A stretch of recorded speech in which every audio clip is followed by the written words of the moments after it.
Le fauvisme.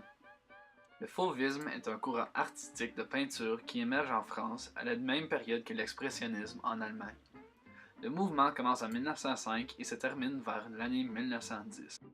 Le contexte socio-historique du fauvisme, c'était en France, durant la Troisième République.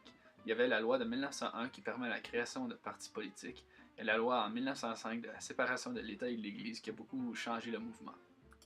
Le fauvisme est caractérisé par des peintures de grandes proportions qui emploient l'utilisation de la couleur aux teintes éclatantes et aussi un peu de l'art abstrait qui caractérise le style facilement. Au cœur de l'été 1905, deux jeunes peintres découvrent la lumière de cette côte. Henri Matisse et André Derain. Carnet de croquis à la main, ils s'inspirent de cette vie méditerranéenne. Collioure va être le révélateur de leur génie.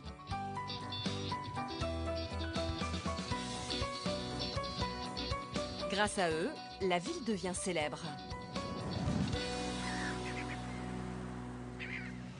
C'est le Collioure identique à celui qu'ont connu les artistes, et notamment Matisse et Derain, lorsqu'ils arrivent en 1905, avec l'église qui donne sur la mer, et le château royal, le château des rois de Majorque, bien sûr, qui est à l'identique. Et lorsque Matisse arrive de Paris, il arrive dans un autre contexte, c'est l'Orient, avec des couleurs, nous sommes au mois de mai, avec des couleurs, des odeurs très puissantes, et un monde extrêmement différent de celui qu'il connaissait, bien sûr, du nord de la France. Et c'est un paysage essentiel pour la création du XXe siècle. Moi, je ne peux pas sortir d'un Collioure sans cette mémoire. Ils sont partout, partout. Il y a cette histoire forte ici à Collioure qui encore aujourd'hui nous explose d'une certaine manière au visage. Durant cet été 1905, Matisse et Derain travaillent énormément. Ils captent l'âme du lieu. C'est ici, au sommet du village, qu'ils vont réaliser deux tableaux majeurs. Ils travaillent en compagnonnage, en tandem, l'un et l'autre. Ils s'installent sur le même lieu, probablement sur la petite colline ici. Et Derain va peindre cette enfilade de maisons magnifiques qui donne sur la mer. Et Matisse, lui, peindra l'autre partie qui donne sur la rue du Mirador et qui donne sur le fameux clocher de Collioure. Voici la rue qui inspira Derain. Et voici son tableau. À 25 ans, il y exprime une nouvelle conception de la lumière. Il utilise des couleurs pures et puissantes qui explosent sur la toile. Matisse, lui, s'inspire de cette vue de l'église. Lui aussi s'engage dans la voie de la liberté picturale. Il se détache du réalisme pour rejoindre une peinture plus conceptuelle.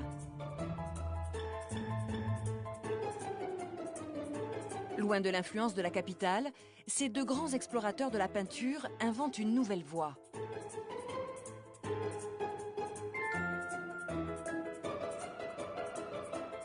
De retour à Paris, au Salon d'automne, la puissance des toiles de Collioure fait scandale. Un critique compare les deux peintres à des fauves. Ce qualificatif va entrer dans l'histoire. Le fauvisme est né. Quelques grands peintres du mouvement, il s'agit de Georges Braque, André Derain et Henri Matisse.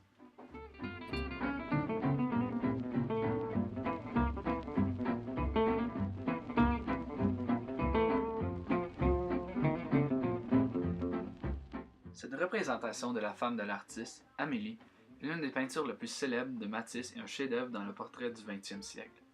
Une grande partie de sa force réside dans sa structure géométrique simple et dans la façon dont les couleurs sont combinées. L'espace est réduit au minimum. Les effets de la lumière et de l'ombre, qui auraient ajouté de la profondeur à l'image, sont très bien prononcés dans la contraste miroir du visage.